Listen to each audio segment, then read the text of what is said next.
suspicion as expounded by the Supreme Court of Kenya during the celebrated case of Governor Peter Wabora.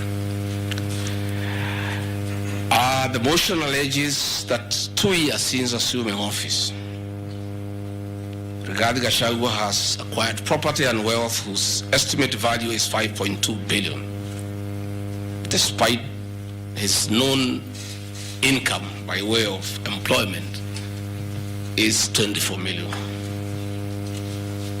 This is extremely outrageous. Honorable Mutuse goes ahead to give properties that he alleges are owned by one Rigathi Gachagua. I trust he was just given a document to sign.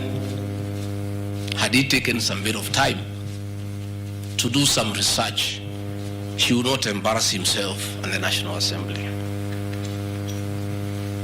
James Derito Gachagua was the governor of Nyeri and died in London on the 24th of February 2017, and yours truly, Rigathi Gachagua, was by his bedside. Prior to his death, 3 or 4 weeks before, in privacy, he wrote his will and appointed Rigathi Gachagua as an executor of that will, jointly with Mwai Madenge, his close-time buddy who is a quantity surveyor, and celebrated lawyer Njoroge Regeru. The three of us were tasked to manage his estates. In the will, you'll be given a copy. He did put his properties and assets and cash and anything that he owned in this world. And among the things that he did put was the Olive Garden Hotel, the Pingo Beach Resort, the Queen's Gate Apartment, and Langata high-rise flats. It is these 4 properties that the Honorable Mutuse alleges that Rigathi Gachagua has acquired them after becoming deputy president in 2022, when Derito Gachagua died in 2017. It is the most embarrassing allegation a member of parliament can table before the National Assembly.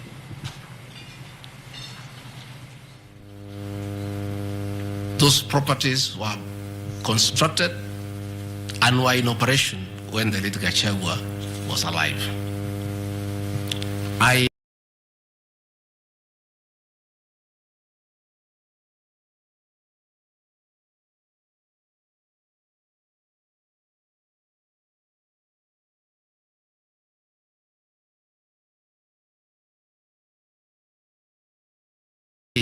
take this opportunity to ask for forgiveness to my late brother, James Derito Gachagua, that today,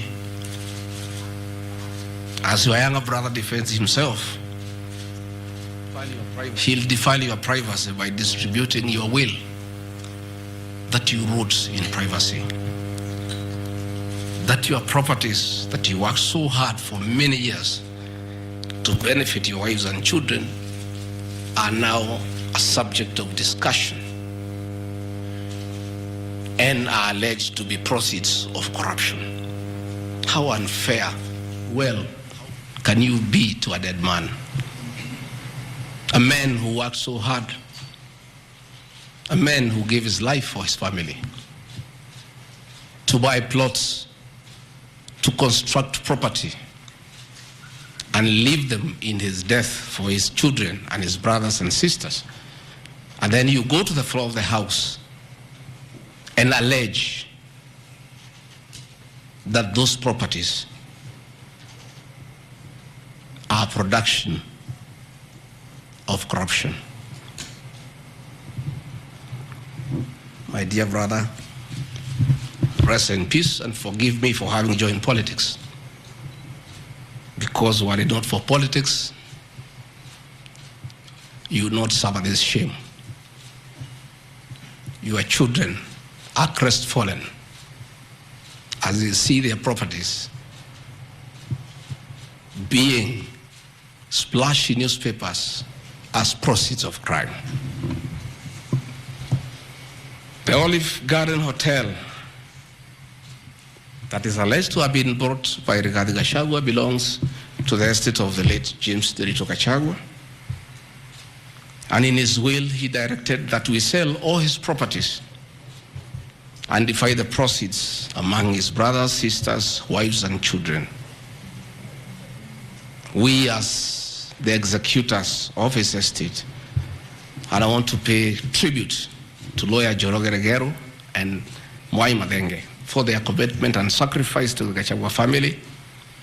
Many executors who have been given properties to run by deceased people end up misusing them and depriving the beneficiaries.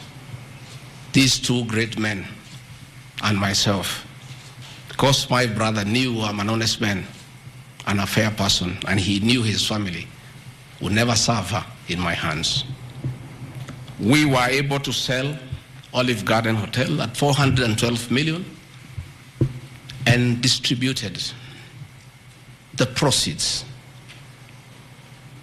to the beneficiaries as directed in his will. We registered his will in the High Court of Kenya and were given the probate. And my late brother, in his wisdom, left Rigathi Gachagua 5% of his wealth. I was therefore able to get 20 million shillings from this sale. That is money that is in my account that again I'm told they are proceeds of crime. He left my mother 5% of his wealth, another 20 million shillings. And since my mother is dead, my late brother, because he trusted me, had put in his will that I hold my mother's shares in trust. So that is another 20 million shillings in my account. Again, my late brother left me another 4% to hold in trust of the children of another brother of ours who is deceased, the late Dr. Friend Wachira Gachagua, whose children are in South Africa. And another 16 million shillings was put in my account. My late brother gave 2% to my wife, Pastor Dorcas, because of her kindness of looking after him when he was ill. All this money that has come to me from a dead brother, I'm being told are proceeds of crime.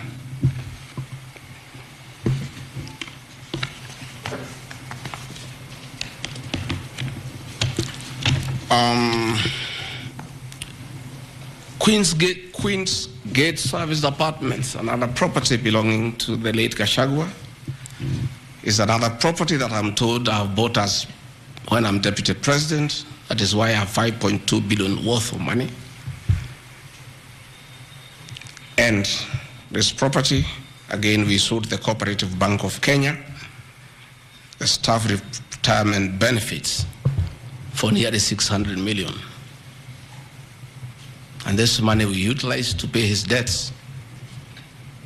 And today, as the late Gachagua rests in heaven, he has no debt. Again, I want to thank my fellow executors, Njoroge Regero and Mwai Madenge, for what you have done for my brother. Vipingo Beach Resort in Kilifi was Gachagua's holiday home, a beautiful palatial resort on 3.5 acres on the beach. I remember with nostalgia that he used to host us there every Christmas to enjoy ourselves. This property still belongs to the estate of the deceased because ourselves have a family. We want to retain it for sentimental value so that when we visit there, we remember him and his kindness. The Honorable Mutuse again goes to the National Assembly in a very emotional manner, quoting the Bible, says that this property has been bought corruptly by the Deputy President without knowing where the money has come from. I have seen some land, Rogoro Kiamariga, 1223 in Mathera East constituency. To start with, Rogoro Kiamariga is not in Mathera East constituency. It is in Mathera West constituency. In haste to dispose of the Deputy President because of political deceit and conmanship and betrayal, they could not even get it right where the land is situated. They were in such a haste to get rid of the Deputy President. The land is Rugoro/Kiamariga, 1223 in Mathera West constituency.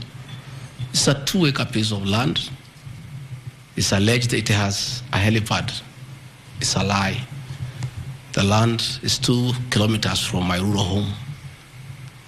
And I have planted napier grass for my dairy unit. I bought it at 3.5 million shillings. Again, proceeds from my dairy farm.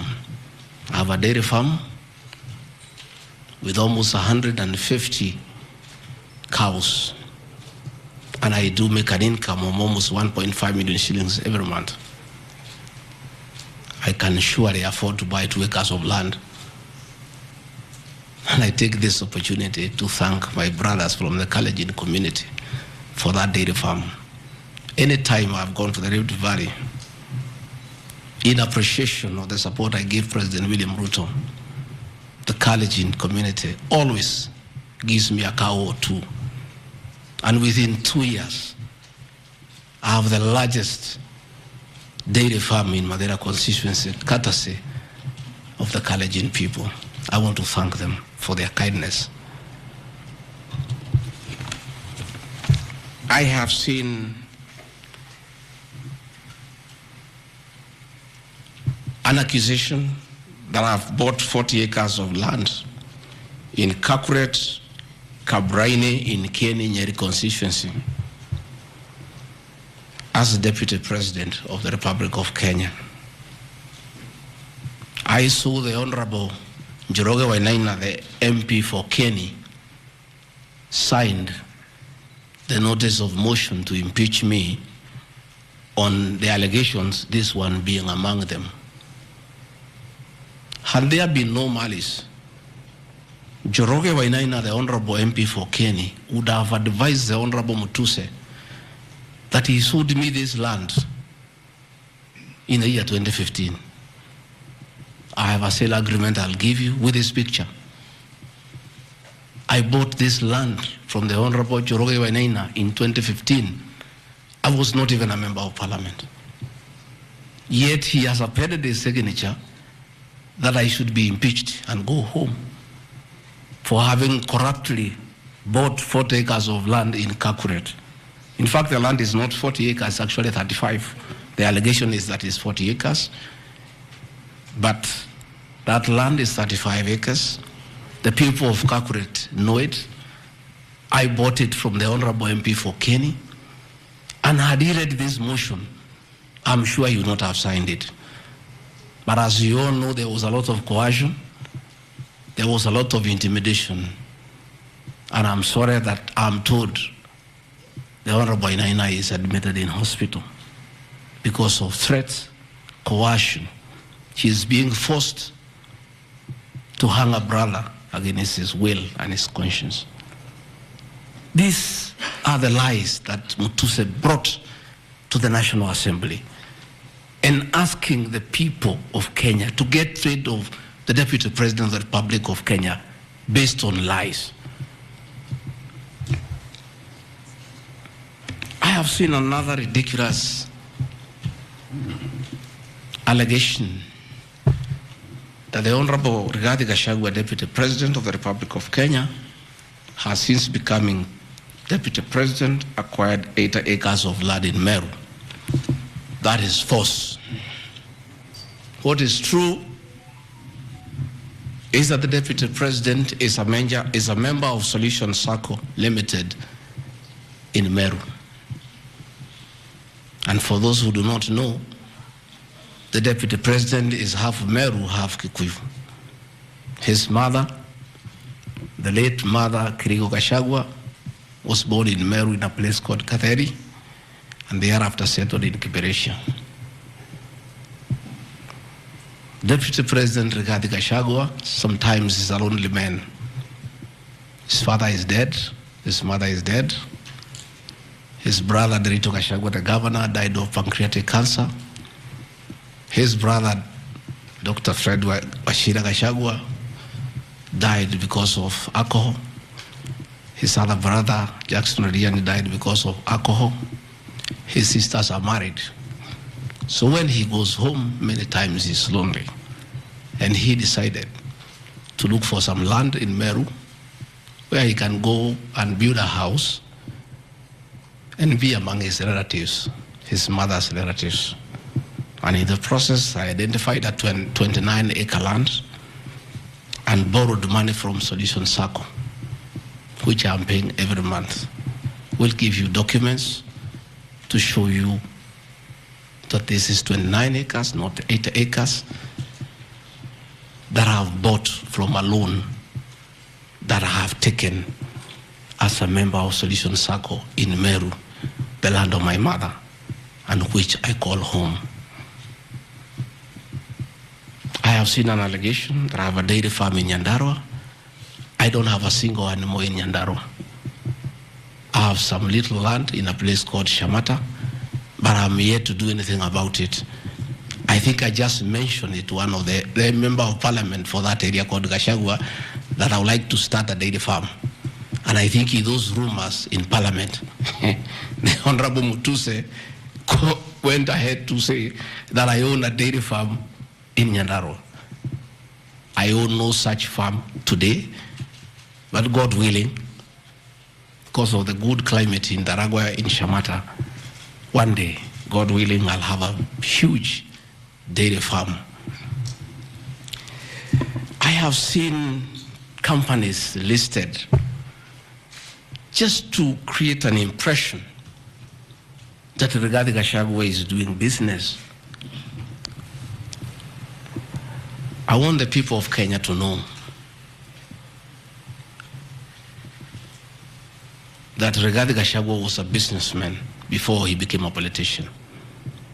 And he had a life. And that life is part of his history. So getting companies that were associated with him 15 years ago, 13 years ago, 10 years ago, and publishing them, it's just being mischievous.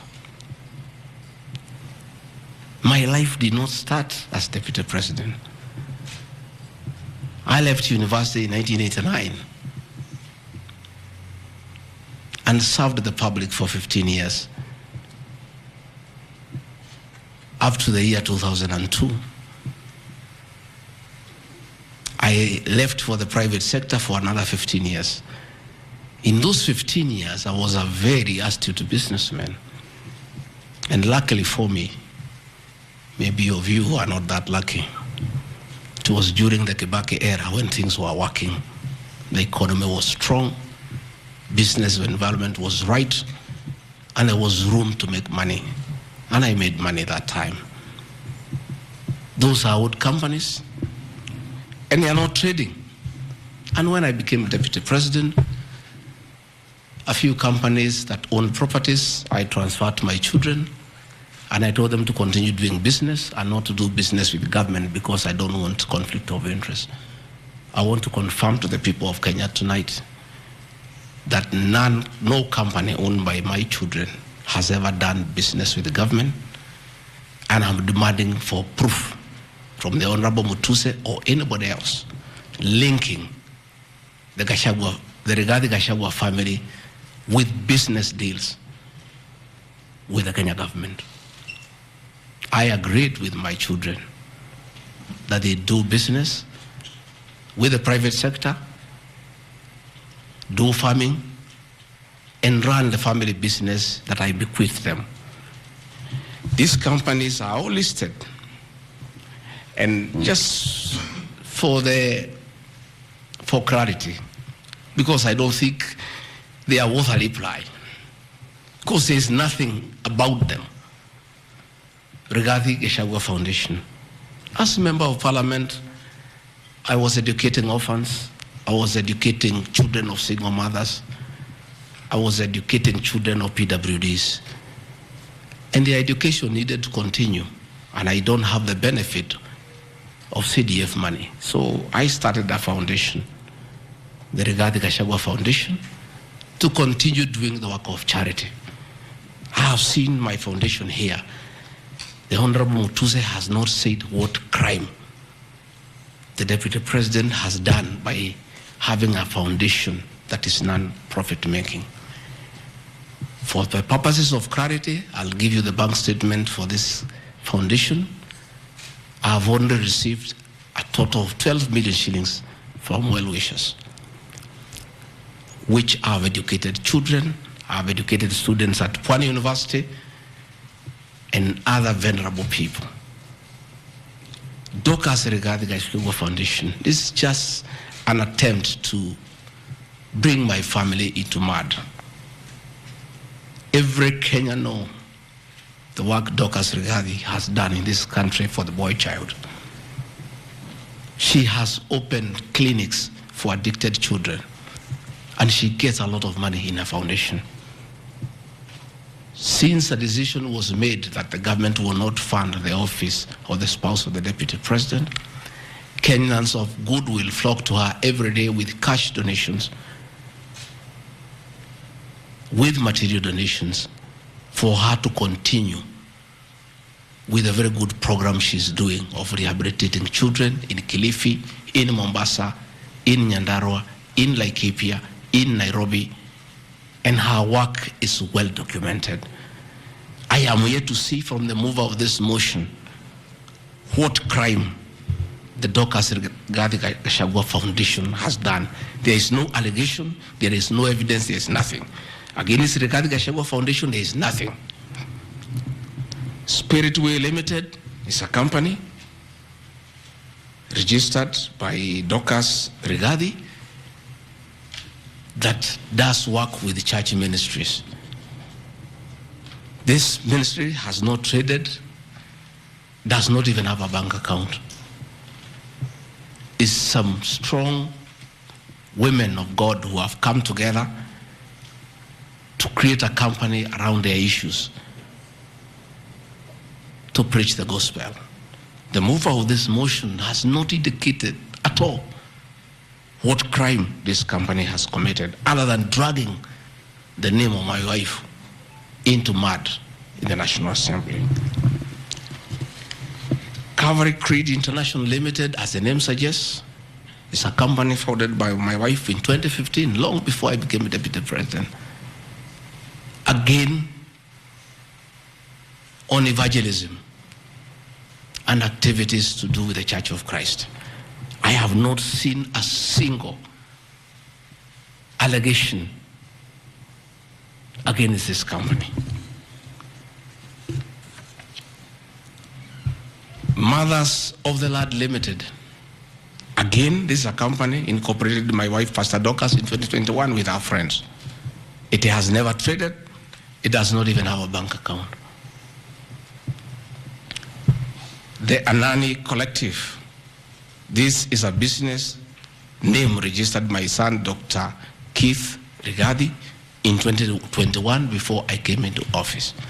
And I've asked him, and he has told me the ideas he had, they have not yet come to fruition. So the company is dormant. I am waiting to see a single allegation against this company by this young man. Grad Pass Apartments Limited is a company that the executors of the late Gachagua put together to manage Langata View Apartments. The late Gachagua left 80 apartments for his children in Langata and asked us to sell. and distribute the proceeds to the wives, the children, and the brothers in a formula that he gave. In a family meeting that I chaired, we agreed as a family that we should not sell the flats. We should share them so that everybody can be getting a rental income. In that formula, because of the shares he gave to me, I have 10 flats. His daughter has 10, his wife has 5, another one has 2, another has 1. So we did put this company together called Grand Bypass Apartments Limited. This is a company that will be managing those flats on behalf of the beneficiaries of the estate of the late Gachagua. Again, this company has been put here by the Honorable Mutuse as a company that is involved in corruption. A company set to manage flats belonging to a dead good man who had foresight to think about the future of his children. And in his death, he is being haunted on nonsensical allegations simply because a decision has been made that Rigathi Gachagua is no longer useful to this administration. He is a spent cartridge. His work was to help fight Uhuru Kenyatta and get President William Ruto to power. And thereafter, he is of no use. So he should be dispensed with, and somebody else can be appointed. Again, it's the will of the Kenyan people. That is the viciousness that we are even fighting the dead. How cruel can we be? How insensitive can we be? What is this power thing? That you even fight the dead for you to entrench yourself in power and get rid of your perceived political enemies. I appeal to the people of Kenya to have respect for the dead, if nothing else. People may have money, they may have power, they may have everything, but they must remember that it is very respectful to respect the dead. Please stop haunting my late brother. Don't put him on trial. He committed no crime by working hard and leaving an inheritance for his children and entrusting his brother, Rigathi Gachagua, to look after that property.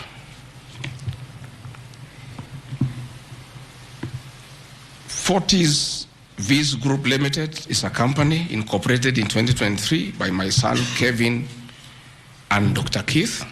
Again, some two very enterprising young men. This company has not even taken off. They are still figuring out what business they can do.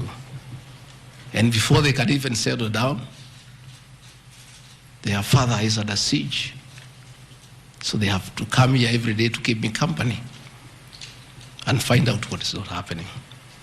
This company has not even started. These are young people, children. Why do you want to destroy their future?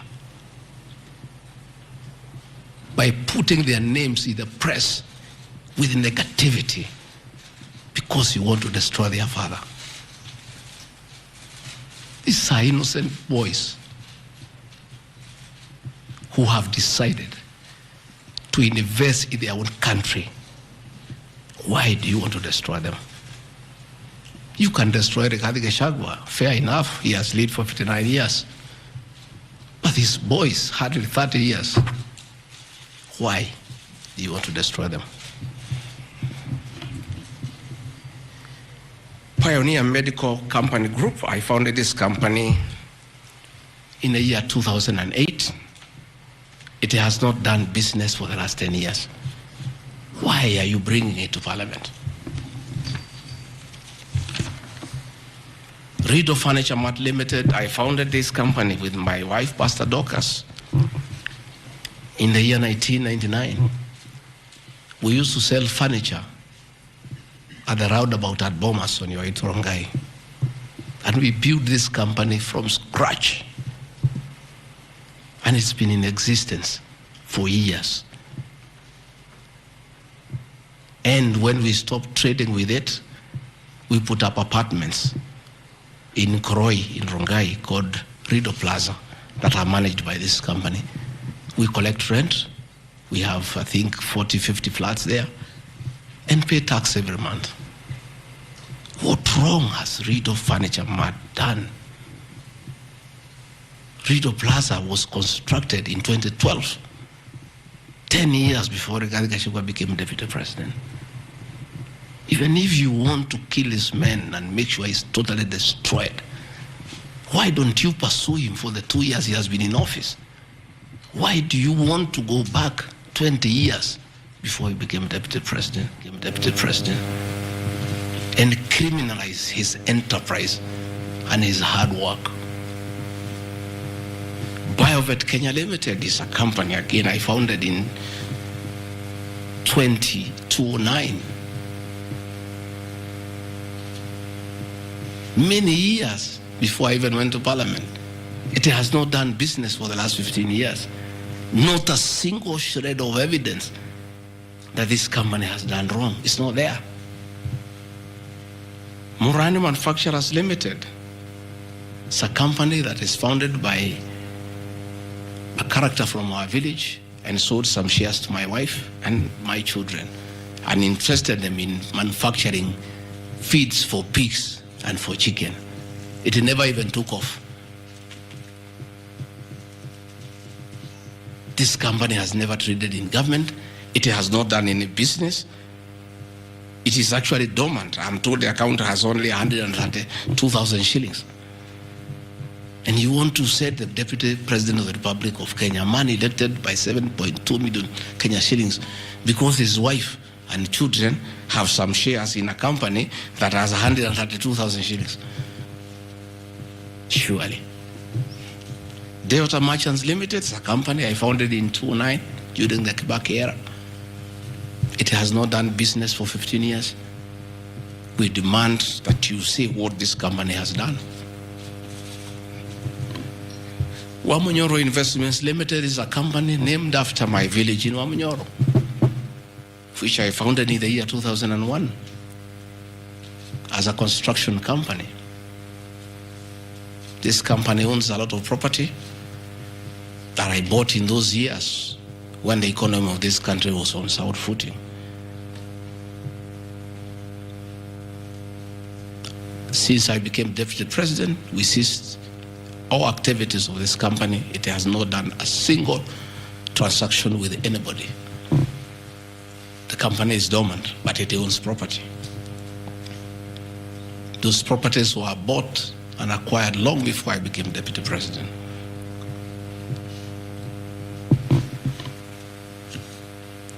Cosmea Venture Limited is a company that was incorporated in 2018 before I became deputy president by my sons. They do what you call bulk SMS. I used to give them work when I was member of parliament to send messages to my constituents. I think they were charging me 30 cents per SMS. Some young, enterprising young people. Company 2018, it doesn't do business with government. It is not accused of any wrongdoing by anybody, anywhere. It's just putting the name there. Royal Crimson Ventures Limited, again incorporated in 2018 by my children to do their little business. No allegation of any wrongdoing has been annexed to the motion. Kurito Properties Limited, again, this is a company that me and the co-executors put together for the purposes of managing the Vipingo Hotel. No details of any accusation, any wrongdoing, nothing. Crystal Kenya Limited, this company I founded in 2009. And when I became deputy president, I gave out my shares to my children, and myself and my wife, we got out and asked them to continue doing business. My two children, like their father, very enterprising.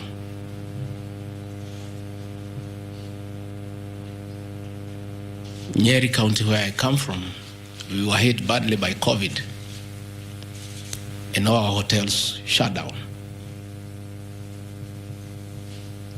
Hundreds of jobs were lost. Many people who were supplying to those hotels shut down. The two most important hotels in Nyeri is the Outspan Hotel and the Treetops Hotel, and they are always run together. The Outspan Hotel was for sale, and my children were interested, and I encouraged them.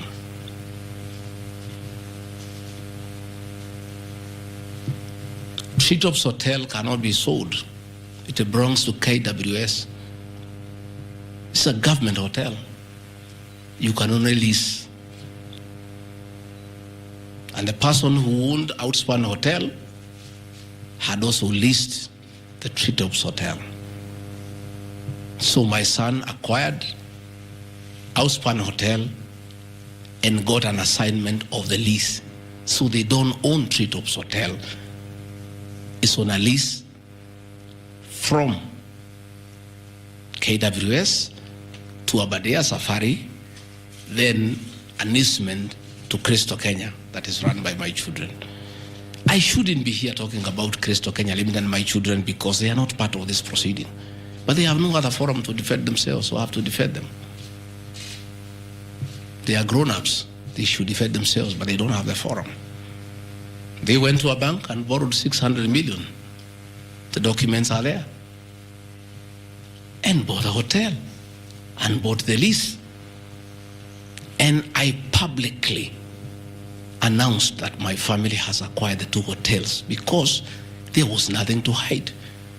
I saw no need to advise my children, like other people do, to buy the properties through proxy because this was straight business.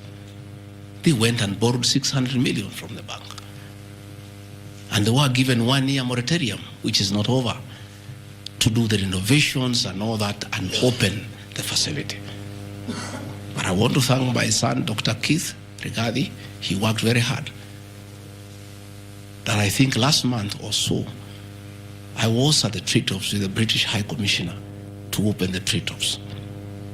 The Treetops is so important to the people of Nyeri and the Aberdare ecosystem. It is in the Treetops Hotel that Princess Elizabeth slept as a princess and woke up as a queen. And when that facility was shut down, it was very devastating to the people of Nyeri and the Aberdare ecosystem. So when the people of Nyeri heard that the son of the deputy president is interested in leasing that facility from KWS and reopen it, there was joy and ululation in the Aberdares. Since this hotel opened, 45 Kenyans are back to work. The mama mboga we talked about during our campaign are supplying vegetables to that hotel. The local butchers are supplying meat to that hotel. The traditional Moboko dancers come every weekend to entertain the tourists and get some payment. The tourism circuit of the Aberdare is back because of these two young men who are now being demonized as crooks, as criminals, who should not invest in their own motherland because they are the sons of the deputy president. The deputy president of the Republic of Kenya spends a lot of time in one of his functions that he has been given by the president to coordinate development partners and look for investors. Why should the deputy president go to look for foreign investors when his own children can invest at home? Children of many other people I know hide their money in Dubai and Cayman Islands. They don't want to invest here. What crime have the children of the Deputy President of the Republic of Kenya committed by borrowing money from a bank to buy a hotel and spur tourism, create employment, and spur business within the local environment? These boys are so demoralized, asking me, Dad, why didn't you advise us that it's a crime to be your children, that we have no life of our own, that we shouldn't invest in our own country, and if we dare to invest, we should do it at our proxy so that we conceal our identity? Are we criminals by virtue of being your children? That's a question my children are asking me.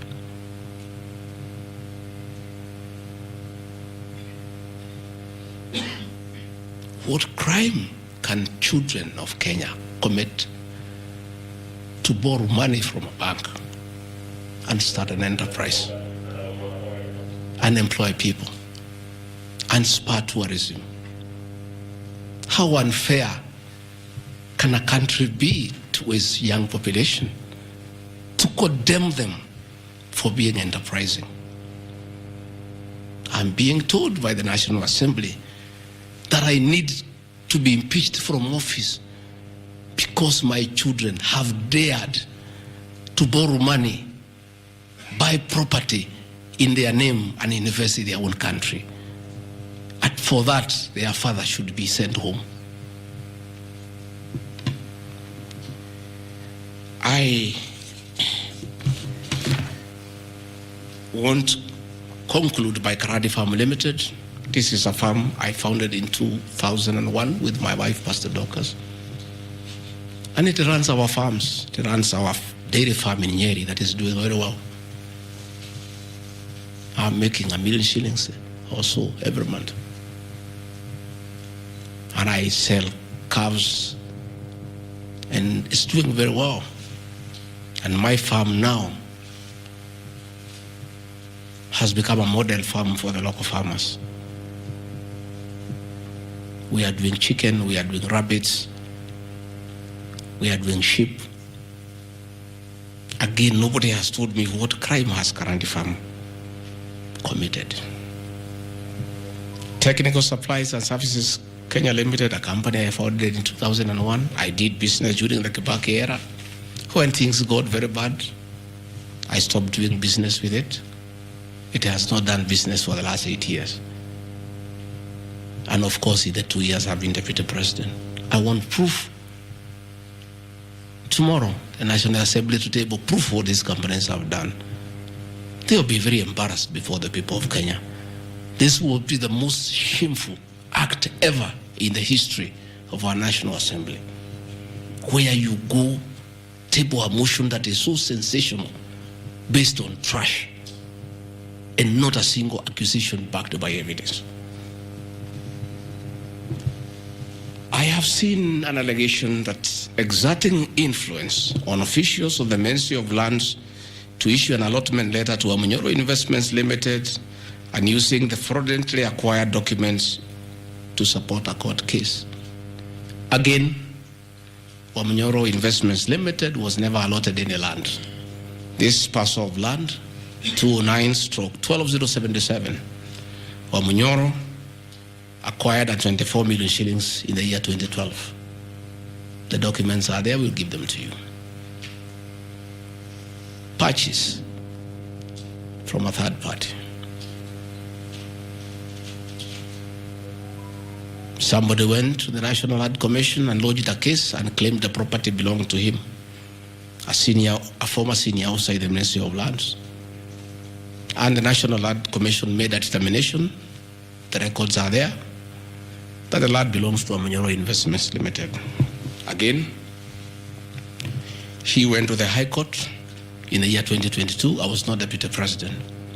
I made my witness statement before I became Deputy President. I supplied all documents before I became Deputy President. I did not file any evidence as Deputy President. And the matter was concluded, and the High Court issued a judgment. We'll give you the judgment that the land belongs to Amanyoro Investments Limited. I am told that they have appealed the judgment. I invite the Honorable Mutuse to apply to be co-joined in the appeal, and then he can argue his case. This is a matter that has been adjudicated by the High Court of Kenya and made a determination. And you want to bring it to the National Assembly. The matter is alive with the Court of Appeal. It is sub judice to even discuss it in Parliament because a determination has been made. Irregular procurement of mosquito nets at a cost of 3.7 billion. I saw a huge headline from the Star newspaper, planted headline. This is the most ridiculous headline I've ever seen.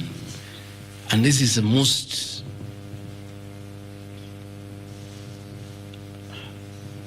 I lack a proper one, and I don't want to speak in Kikuyu.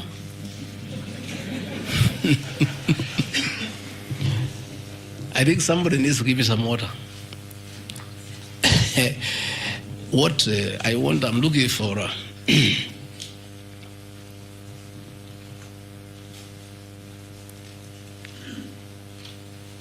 I have seen that allegation, and I want to respond as follows. One,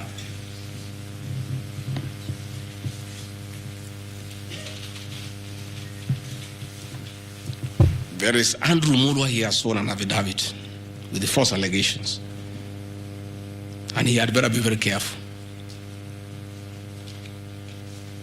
because he has made a statement on oath. In the affidavit, he says that Deputy President was involved in KEMSA 3.7 billion irregular procurement of malaria nets, either directly or through proxies. Further,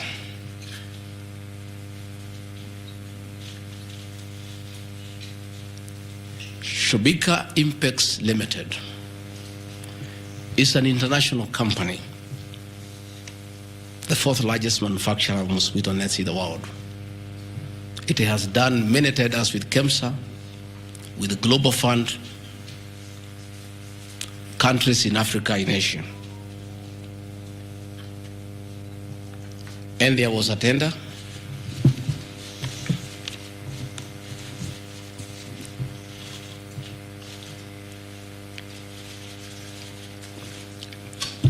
There was a tender funded by Global Fund through KEMSA, and it was an international tender for manufacturers. The company owned by my son Christo Kenya Limited are not manufacturers, and they did not participate in any way in the tender. In any way. What happened is that in the year 2014, 8 years before I became Deputy President, Shobika Impex Limited appointed Christo Kenya as their local agent, whose work is to do their errands and follow their supplies at the ports of entry. Christo Kenya did not participate in this tender. It was done by Shobika. KEMSA wrote to Shobika and said, your tender was not successful because you had a problem with pagination of your security document. Pagination. Those of you who have done tenders, you number the pages. And if they are not right, you can be disqualified. And therefore, they were told, can you come and collect your bid board, your original bid board? That's what happens. If you participate in a tender and you don't win, you are asked to collect your bid board. And they kept on coming to collect the bid board. It was not available for almost 3 months. And they asked the local agent, that is Christo Kenya Limited, can you follow up on our behalf? We participated in this tender. We did not win. We have a letter asking us to collect the bid board. We are waiting for it because this is money that is tied. As our agent in Kenya, can you follow up? And that is why when my son, on behalf of Crystal Kenya Limited, went to KEMSA trying to follow up, and when it was not working, he brought it to my attention and I made a call to Mr. Andrew Mulwa, asking, my son has been here. There's a little issue about a bid board of an unsuccessful tenderer. Why is it that this is money that is tied? And these are foreigners, these are foreign investors. We don't want to make life difficult for them. Please, why don't you release it to it unless there's a problem? Oh, he said, no, the matter is under investigation. That is why we cannot release it. The bid board is with the SEC. I said, fine. If the matter is under investigation, so be it. Right along, the investigations were over. EACC wrote to KEMSA and returned the bid board. KEMSA in return wrote to Shobika and returned the bid board. End of story. Shobika did not win the tender. They were not awarded the contract to supply the nets. No nets were supplied by Shobika. No public funds were lost.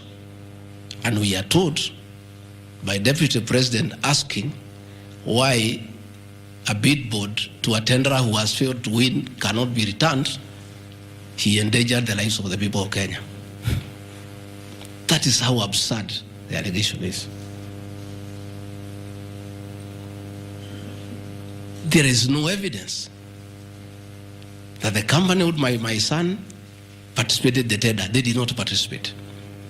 There is no evidence that the Deputy President interfered with the tender. The only crime is that urging so that we don't frustrate foreign investors. If they were not successful, why are you keeping their tender security? You need to give it to them. And it was a lot of money. I think it was 500 million or something like that. So I want to say this is a very ridiculous, and I take great exception to the headline by the Star. Please, we'll give you the documents. Tell us, where was the Deputy President involved in our tender? This is a tender that never was. And for the record, to show that this tender had no problem, after the investigations, during the investigations, the CEO, Terry Ramathani, was suspended to allow investigations as it should be. And Mulwa became the CEO. Mulwa was not there during the tendering. He came after the tender had been annulled. And he was dealing with the aftermath of the annulment of the tender, that is returning the bid boards, sending document to ACC. After investigations by ACC and the Senate were concluded, Terry Ramadhani was appointed by President William Ruto as the Deputy High Commissioner to India. That tells you, because when those appointments are made, the head of public service writes to ACC, DCI on issues of integrity. Terry was cleared, which means there was no scandal. And again, and most important, no public funds were lost, no nets were supplied. Therefore, this is another fishing expedition to just justify the 5.2 billion. I think that is why they were putting the 3.7 billion to make the maths to add up. You know, when you want to talk big figures, you must look for 3.7, 600 and all that. Even all these things I've read here, if you take your phones, we are nowhere even, we have not reached 2 billion. Because Olive Garden, 400 million. Queensgate Apartment, 600 million. Outspan and Treetop, 600. So these are just figures that were being put to the people of Kenya so that they can see us into bad light. Unnecessary and expensive renovation at the official residence in Karen and Mombasa.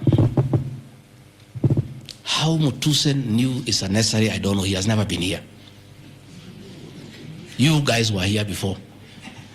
When President William Ruto was deputy president, he was denied funds for 5 years. This place was in very high state of disrepair. It took me 7 months to move in. The roofs were leaking, the toilets were blocked, the septic tanks was broken down, the borehole was broken, there was nothing. Parliament, in its own wisdom, allocated funds for the renovation of this residence. As a deputy president, I have nothing to do with public expenditure. In fact, at that time, the accounting officer, between 2022 and 2023 financial year, was the State House Controller. Procurement was done, tender was awarded, and the renovations were done. As and you can see, the place looks good. There was need to dignify the office of the deputy president because he has a function of coordinating development partners. Ambassadors and high commissioners and all sorts of international visitors are always here. So to dignify the office of the deputy president, the residents needed to be in the right standard, and that is not my decision, and I have nothing to do with it. As for the contractor who was awarded the job, I don't know him, and I don't need to know him. I have no business. Where he transferred his money, I would not know. I have no access to his account. Whether he is related to me, the answer is no. I don't know him. And for the record, I don't wish to know him because it's not necessary.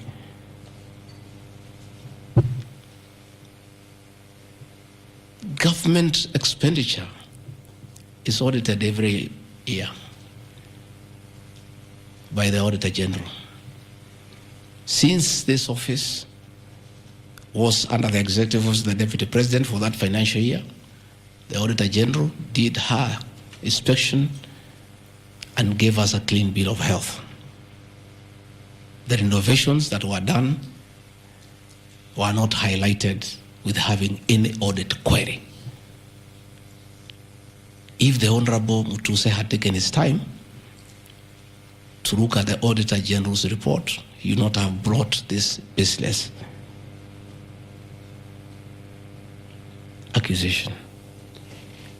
And even if there was an accusation, it should be directed to the accounting officer, who is the State House Controller, not me. And this residence has been dignified. The same with the residence in Mombasa. You know, the residence in Mombasa is where President William Ruto and his wife, Mama Rachel, were chased away, and the house allocated to the regional commissioner. And on assuming office, I took up the residence. It was in state of disrepair. Again, it was renovated. It's a good place. And I normally go there when I go to Mombasa. And it makes a lot of sense because before the renovation of that residence, anytime I went to Mombasa, I normally have a huge delegation of security people, hospitality, and all that goes with the office, not really me. The bills were very expensive. It makes a lot of sense to have an official residence for the Deputy President in Mombasa so that when he is there, you cut down on public expenditure.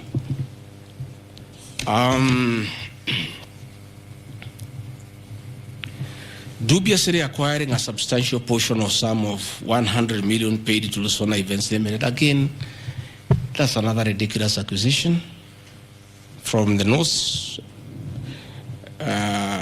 This is people who give services here for events. We have many meetings. You have come here for IBEC. There are tents put up here to the required standard. We have meetings here for development partners. This is a very busy residence. Most of you have been here.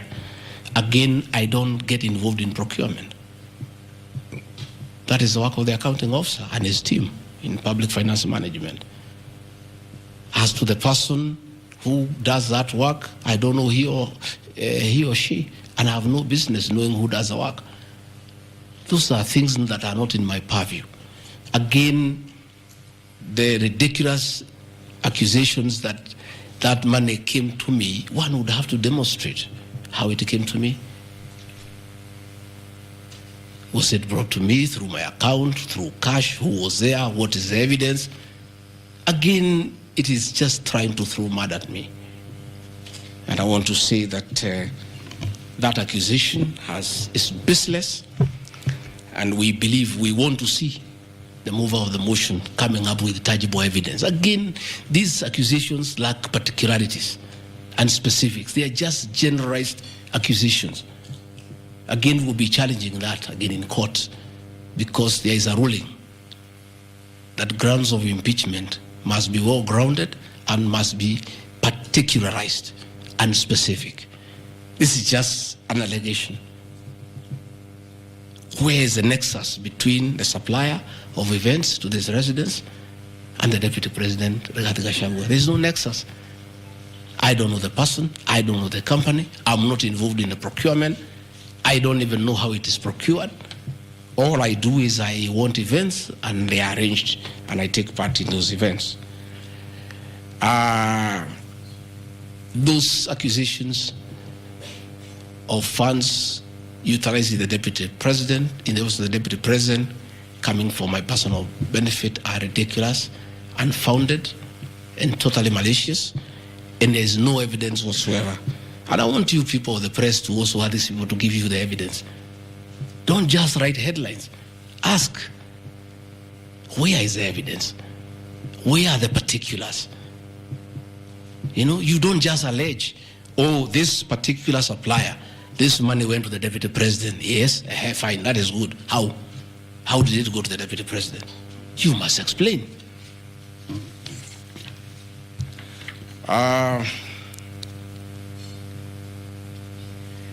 Alleged sensational but false allegations against Lady Justice Esther Maina.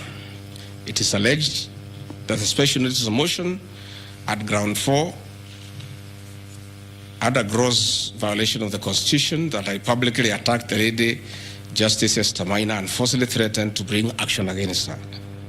I did not threaten to bring any action against Justice Maina. I did bring action against her. I was just informing the public because I'm a public officer and I have freedom of speech.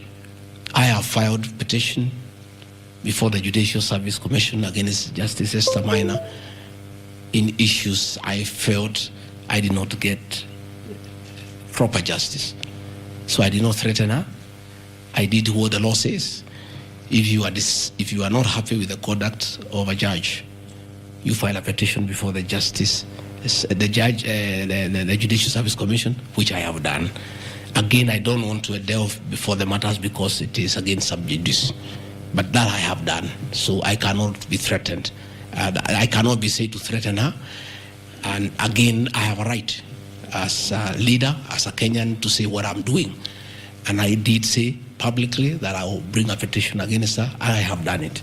And the evidence is there. You see it. We have filed a petition, and we are waiting for it to be concluded.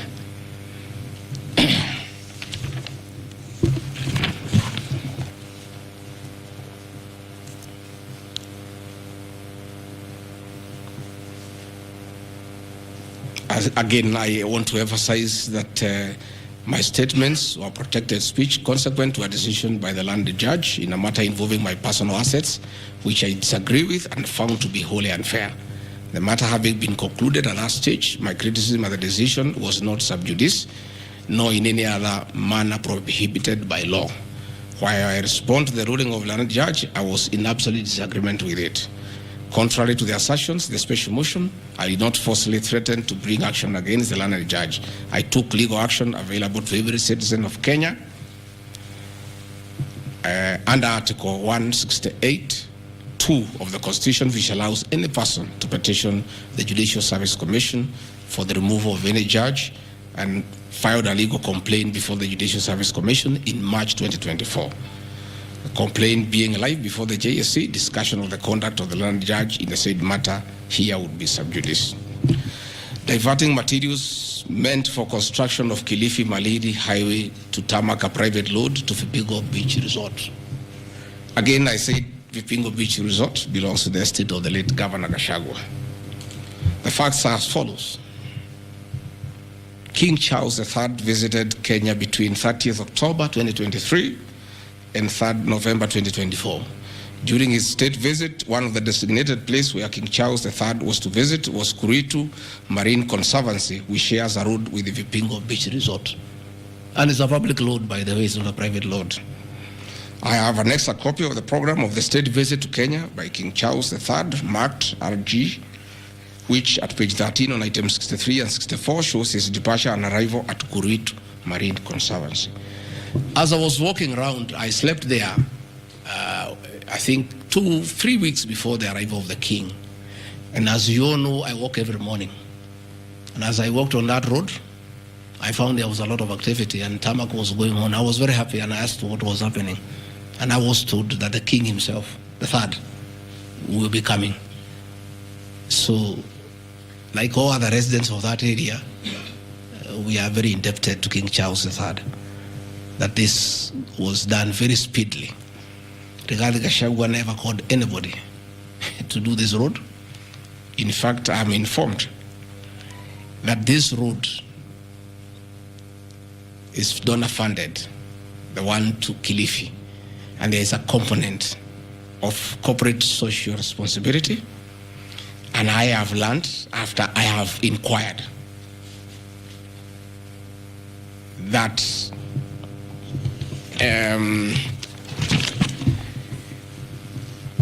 these people of that road is called Takaungu Shariani Vipingo. It's off the main road, and I am made to understand that Kuritu Marine Conservancy, Vipingo Secondary School, Shariani Primary School, among other stakeholders, including a public market, applied to Kenya to be considered for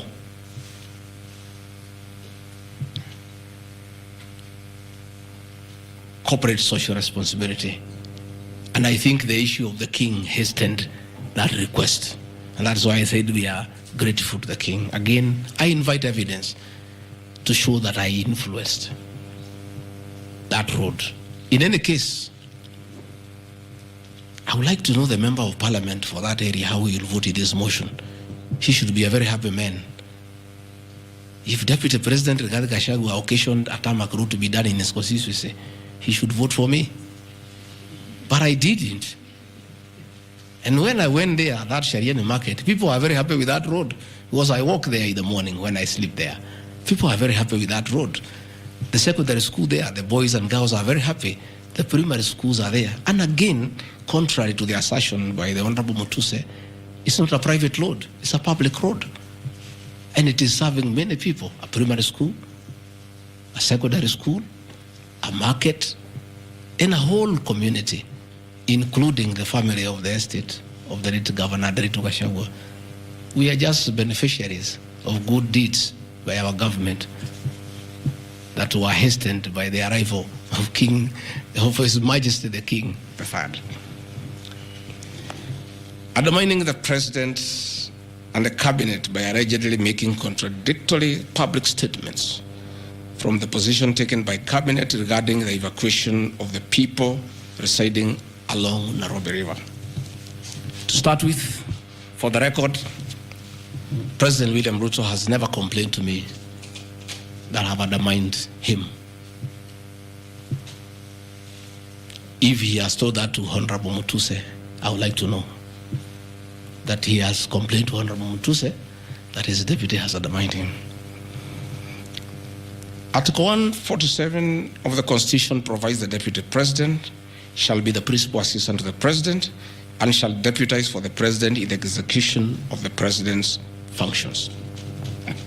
Article 28, which states that every person has inherent dignity and the right to have that dignity respected and protected.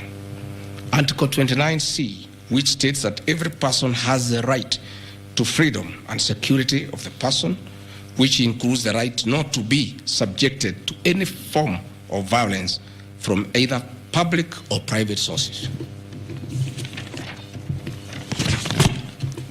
Section 152G1 of the Land Act, which states that notwithstanding any provisions to the contrary in this act or in any other written law, all eviction shall be carried out in strict accordance with the following procedures. A, be preceded by proper identification of those taking part in eviction or demolitions. B, be preceded by the presentation of the formal authorizations for the action. C, where groups of people are involved, government officials or their representatives to be present during an eviction. D, to be carried out in a manner which respects the dignity, right to life and security of those affected.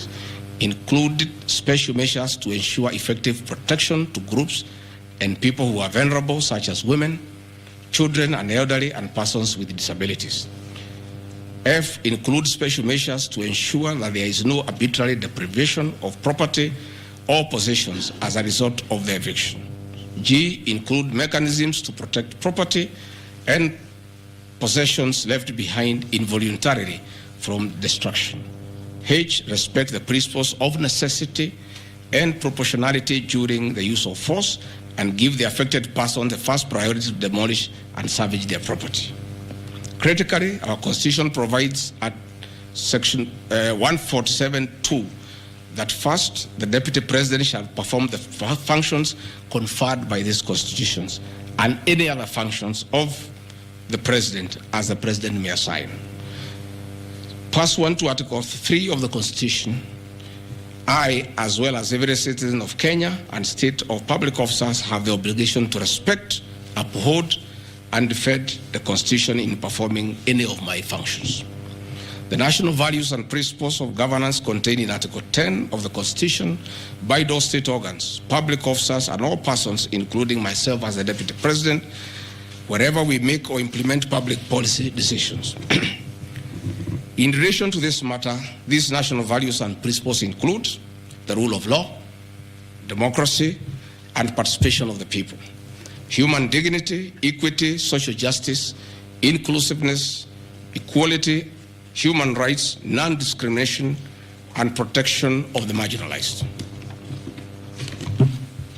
Adherence to these principles became extremely important when we, as state officers, are contemplating legal evacuation of citizens with a duty to avoid inhuman forced evictions that would be contrary to our Constitution and international law.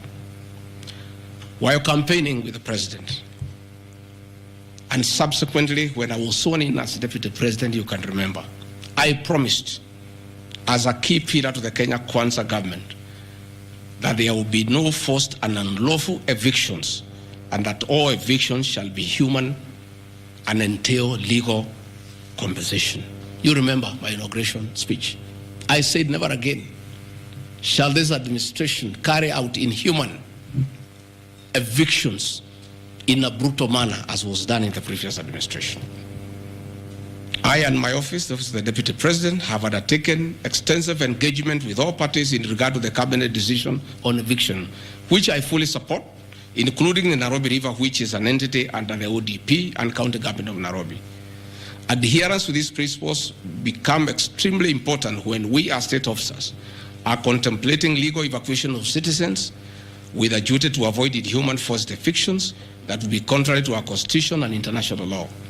Guideline number 6 of the United Nations General Assembly, guidelines for the implementation of the rights to adequate housing, prohibits forced evictions, and the state should ensure that any eviction under domestic law are fully compliant with international law.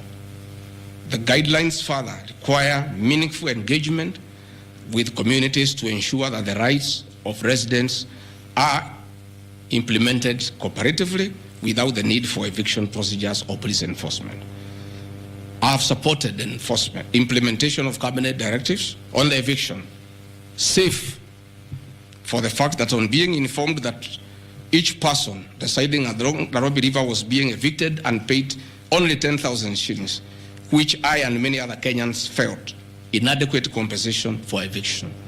I insisted that the government should abide by constitutional dictates and international norms while implementing any cabinet decision, including eviction, and maintain the dignity of citizens of Kenya facing evictions. My statements did not and cannot be construed to undermining the president, because the president, like me, sought to defend the very constitution. I hope I'm very clear. Am I clear?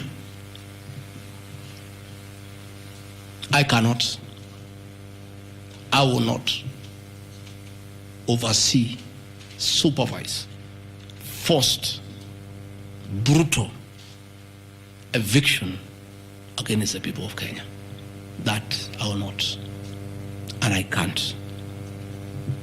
President William Ruto and I on the campaign trail gave a solemn undertaking to the people of Kenya that under our administration, that will never happen. So when I was asked to oversee brutal, inhuman eviction against innocent people without notice, without compensation, without due regard to what the Constitution says, I found it very, very difficult, and I rescued myself and allowed the CS for Interior, the Head of Public Service, the PS for Internal Security to proceed. If that is the reason why Rigathi Gachagua should be impeached as Deputy President of the Republic of Kenya and sent home for refusing to undermine the Constitution, for saying no to brutal and inhuman eviction of poor Kenyans, let it be. Undermining devolution by allegedly holding a meeting in Nairobi.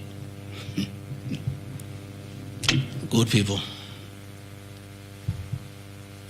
I'm sure you are as embarrassed as I am.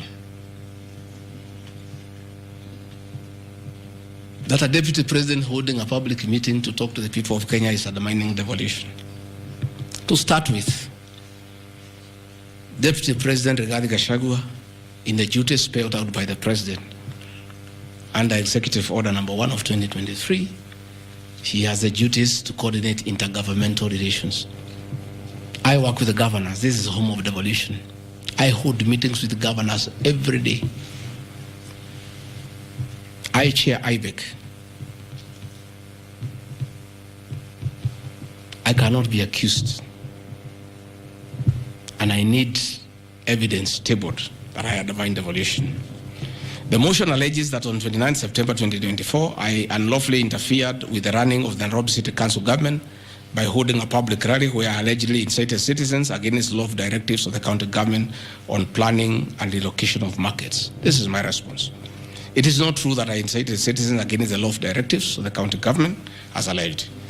I wish to clarify and point out that when I held the public rally, I merely requested the governor of Nairobi County to speak and listen to grievances which were being raised by the market traders.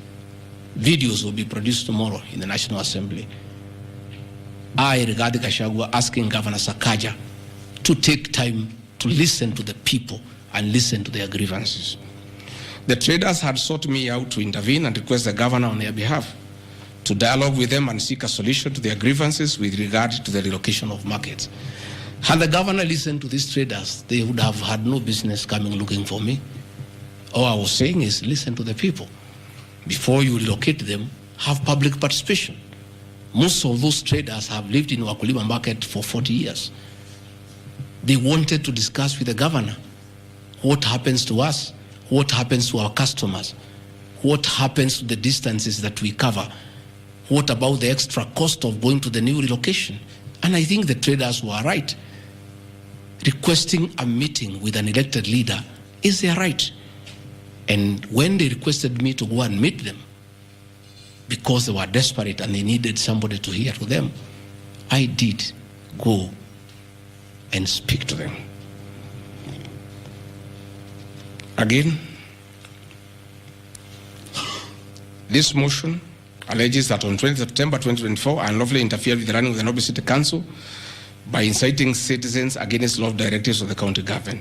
The leadership of Nairobi business traders approached me sometime in March 2024 at my official residence to discuss multiple issues affecting business and requested engagement in the resolution and intervention on these issues adverse to business.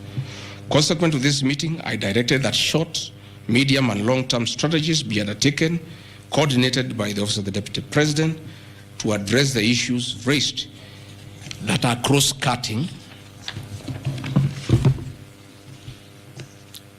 with the agencies including KRA, Kenya Post Authority, Counterfeit Authority, Kenya Bureau of Standards, the National Police Service, Kenya Corporate Board, given that the violation is under the Office of the Deputy President. I was just doing my work. On 11th April 2024, the Small Traders and Government Agencies Technical Committee, coordinated by my office, held a meeting to discuss issues raised by the small traders, including Mudhurwa Market, attended by ODP staff in a supportive role in keeping with the draft framework of cooperation and engagement between government, Nairobi City County, and the Nairobi business traders. Subsequent to that meeting, a meeting on 24th April 2024 between Nairobi City Council and the Nairobi small traders and numerous others, the ODP on 22nd July 2024 invited His Excellency Johnson Sakaja, among other state officers, to a meeting at ODP. Officers scheduled for 22nd July 2024 to review the draft framework of the cooperation and engagement between the small traders and the government of Kenya. On 3rd September 2024, the ODP wrote to Governor Johnson Sakaja and all other stakeholders, submitting a final combined draft of the framework for review and feedback.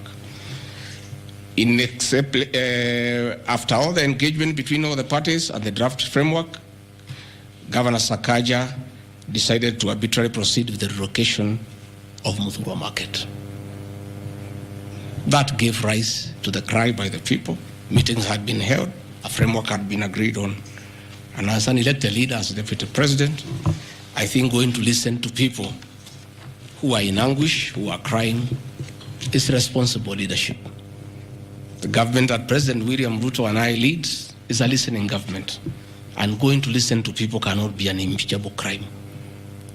I would like to know how members of parliament would want to send me home for going to listen to people who are crying that they need to be listened to. I would like to understand. Undermining devolution by allegedly holding meetings to fight alcohol.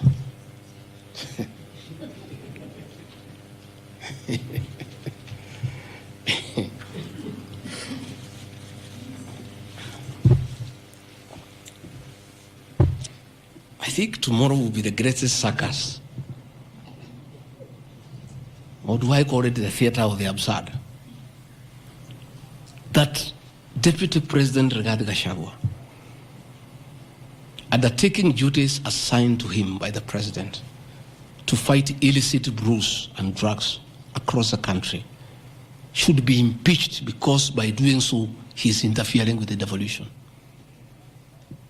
I held meetings in Nyeri, attended by Governor Kahiga, Governor Waiguru, Governor Irogo Kangata, Governor Wamatangi, Governor Kiari Badilisha. I held a meeting in Chuka, attended by governors of Embu, of Tharaka Nithi, of Meru. I attended a meeting in Mombasa, attended by governors of Kwale, a representative of the governor of Mombasa, the governor of Taita Taveta, a representative of the governor of Lamu, to discuss. I held a meeting in Nakuru, nearly with all governors present, and all of us jointly, under my chairmanship, the Ministry of Interior and Governors, we agreed on how to tackle the menace of illicit brews. And we have a good story to tell. Out of those efforts, our young men who are sleeping in trenches are back home. Women are very happy. Their husbands are back home and they are bringing food.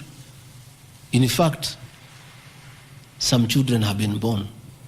Some have even been named Ngiji because of the effort that I have put in fighting illicit brews.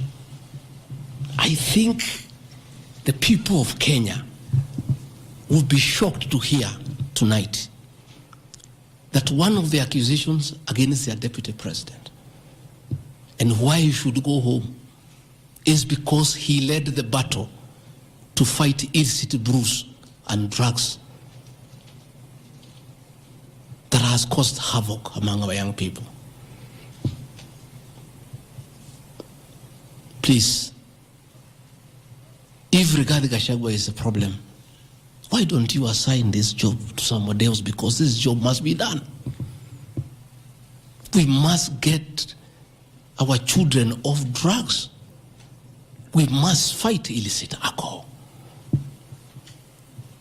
And saying that you want to impeach the deputy president because fighting illicit brews and drugs is interfering with the devolution. I think this is the greatest joke of the year. Even the 291 MPs who signed this motion, most of them, because I know them, have looked for me personally to thank me for the way I have successfully led the war against drugs and illicit brews. And that is why that sham public participation should have had my responses, so that the women could hear that one of the accusations against the deputy president is that he should be sent home because he was leading the war against illicit brews and drugs. I don't know. I think there is something wrong in this country. That somebody has sat down to draft a motion to impeach the deputy president of the Republic of Kenya.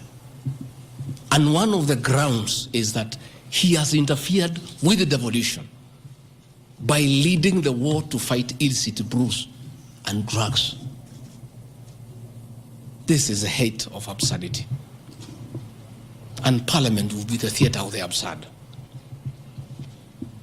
I would like to hear what is the nexus between fighting illicit brew and interfering with the devolution. I would like to know. I've never had any governor complain. I've never had any MCA complain. I've never had any Kenyan complain. The only Kenyans who have complained are few. They are the manufacturers who are manufacturing poison under the guise of producing alcohol. Those are the only few ones.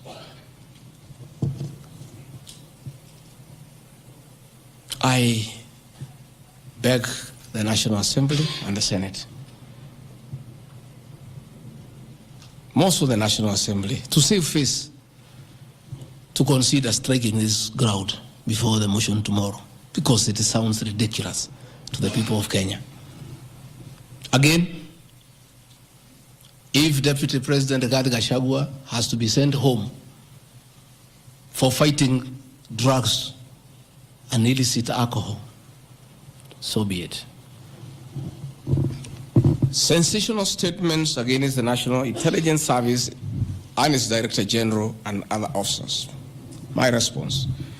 In relation to this allegation, I wish to state that the National Intelligence Service holds a very critical role in ensuring the safety and security of our country. They are responsible for gathering intelligence and share it with all our law enforcement agencies to ensure that the country is safe at all times. Consequently, when the country was caught flat-footed with regard to the scope and extent of the public's dissatisfaction with the Finance Bill 2024, which degenerated in the Gen Z protests, it pointed to the failure of the National Intelligence Service in carrying out its mandate. I am persuaded that the National Intelligence Service ought to have known beforehand that the public was completely opposed to the finance bill, and they ought to have briefed the president before the protest began, as this would have caused a change of tact by government regarding the proposed bill and protest, which culminated in the loss of innocent lives and destruction of property, could have been avoided. Hence, I express my opinion, as this is in my public media briefing in Mombasa, and my utterances were not any different from what happens to other countries when there is lapse or failure by the intelligence agencies.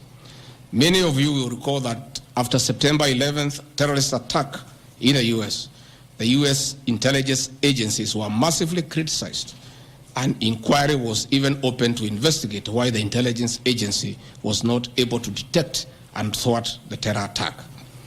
Under the Constitution of Kenya, the government agencies are supposed to be accountable to the Kenyan people, including the National Intelligence Service, and calling them out when there is a dereliction of duty does not amount to undermining them. In any case, the Director General of NIS is not above the law. He is a public officer. Just like the President, the Deputy President, Cabinet Ministers, he too is subject to criticism like any other public officer. In fact, I'll have videos. President William Ruto, as Deputy President, at one time criticized the then Director General of the National Intelligence Service. In another video, he heavily criticized the then Inspector General of Police for the performance. I have learned from my boss how this job is done. It's clear. It's done. I mean, nobody, the president is criticized daily. The deputy president is criticized daily. And we take no offense. The Director General of the National Intelligence Service is not above the law. He is a public officer. He is accountable to the people of Kenya. And when one feels he has underperformed, he'll be called out. Because that is the nature of the Kenyan state. And this I learned from my boss when he was Deputy President. Again, there was an issue that the President and I committed ourselves publicly that never again in our administration shall ever we allow abductions and extrajudicial killings. Despite the police keeping on misleading the President to say that there are no abductions, you all know, you have evidence on video that they have happened. And that is what I commented, and I said it is wrong. And because I'm a truthful person, I'll say what is wrong when it happens. Despite the fact that I am compelled by the principle of collective responsibility to be part and parcel of every decision made by government, that I'll continue to do so, but only those decisions that are constitutional and within the rule of law. Abductions and judicial killings are unconstitutional. I will never support them.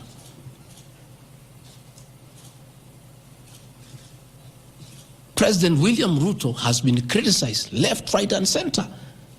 I have not seen him take anybody to court for criticizing him. Why is Rigathi Gachagua being impeached for calling out the Director General of the National Intelligence Service? The Deputy President is criticized daily. The judiciary is criticized daily. The media is criticized daily, including the Star, whom I've criticized today. But that is as far as it goes. And again, despite being just the Deputy President, I enjoy a constitutional right in the Bill of Rights, freedom of speech. And if the Director General of the National Intelligence Service was aggrieved, there are mechanisms of how he can take me to court and sue me for defamation. And I'll be able to argue why I said what I said. So that is not a ground for impeachment. I mean, that is curtailing liberties, the freedom of expression, the freedom to hold public officers accountable for their actions.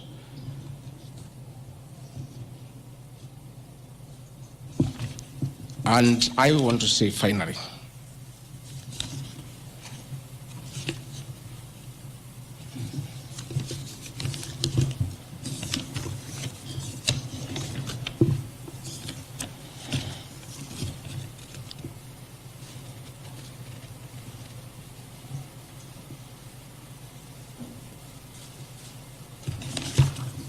I think I've literally addressed all the grounds because I felt it's important for the people of Kenya to know the allegations against the Deputy President and his responses. And as you have heard, though you are not judges and you are not advocates, there is nothing here that violates the Constitution. There is no gross misconduct. There is no crime that has been committed.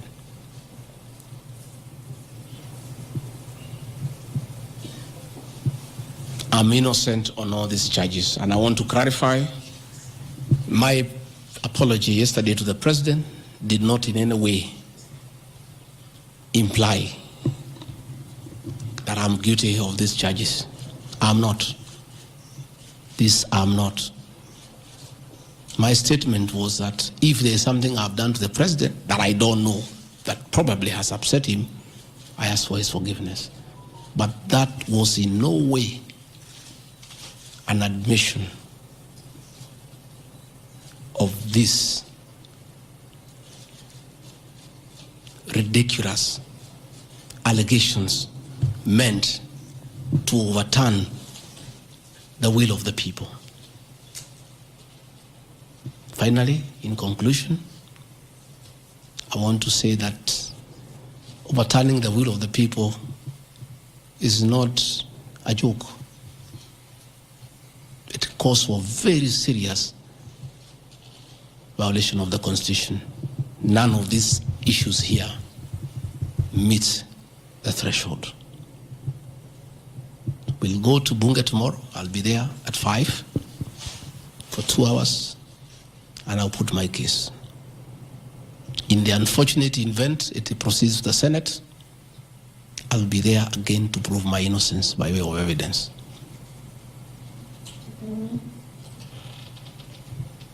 When I called this press conference, there was a lot of speculation that Rigathi Gachagua wants to resign.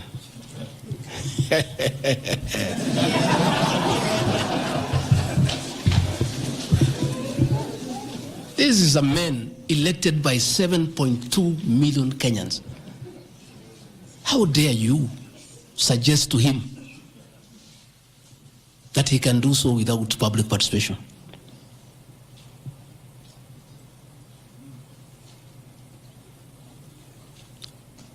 I have no intention whatsoever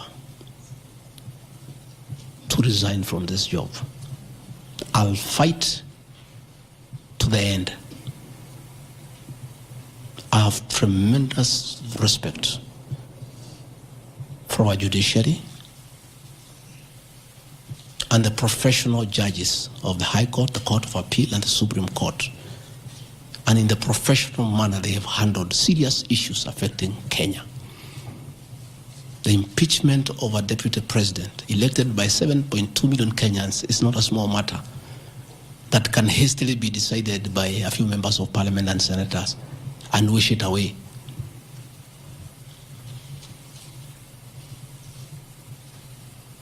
I'll submit myself to independent institutions to get justice. And I'm sure, I have no doubt in my mind that I'll get justice. And this impeachment will be thrown out. And I'll carry out my duties as deputy president. That is why anybody sending feelers to me to resign is a joker. And I found a few of people using my friends to come and sweet talk to me. Please, my friends, I don't want to become enemies with you. When you are given such silly messages, don't bring them to me. I have no intention. I cannot resign. I did not give myself this job. I was given by the people of Kenya. I've done nothing wrong against the people of Kenya whatsoever. I've worked hard. I've been very loyal to my boss, President William Ruto. I have worked hard every day.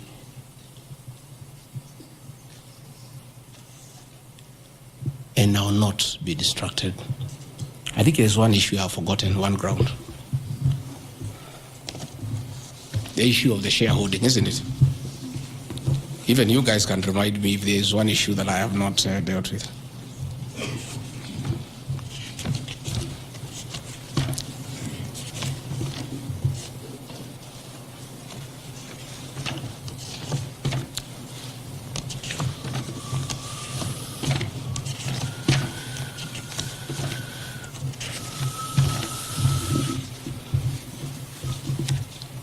Can somebody there give me my notes on shareholding?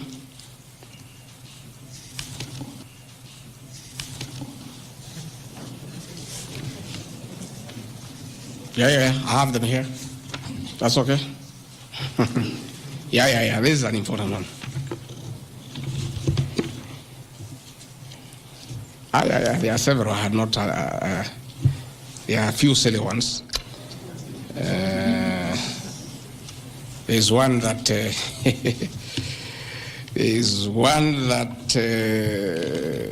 I'm conniving with cartels in the tea sector to block ATDA from implementing guaranteed minimum returns that would benefit small traders. The allegation is not true. No evidence whatsoever has been adduced to substantiate this claim. As far as I know, I've successfully completed my mandate, which was assigned to me by the president, which culminated into creating synergy between people who had taken KTDA to court and suspended the operation of the Tea Act. As a result, the Tea Act now is in operation. The president never mandated me to take over the affairs of the Ministry of Agriculture. He asked me to spearhead tea reforms. I did the tea conference in Kericho, brought all the stakeholders together, and as a result, I created a synergy among all the stakeholders, and we agreed that those people who had gone to court withdraw the cases, and now the Tea Act is operational, and that will see meaningful reforms. As to claims that I have stopped the selling of tea in Mombasa, there is no evidence to that effect, and I want to call upon the Honorable Mutuse to provide that evidence. Again, in matters coffee, I was given the job by the president to initiate the coffee reforms, which I have done successfully. I held the coffee conference in Meru for 3 days in 2023. For the last 2 years, I've been working with stakeholders, including members of parliament and the Senate, which has culminated into 2 bills: the Coffee Bill 2023 and the Cooperative Bill 2023. These 2 bills, the Coffee Bill 2023 will see the reintroduction of the Coffee Board of Kenya that will market coffee for farmers without putting profit. We have also recommended the reintroduction of the Coffee Research Foundation or the Coffee Research Institute in Roiro to work on better varieties and drought-resistant crops. Through my efforts, again, I've completed my work.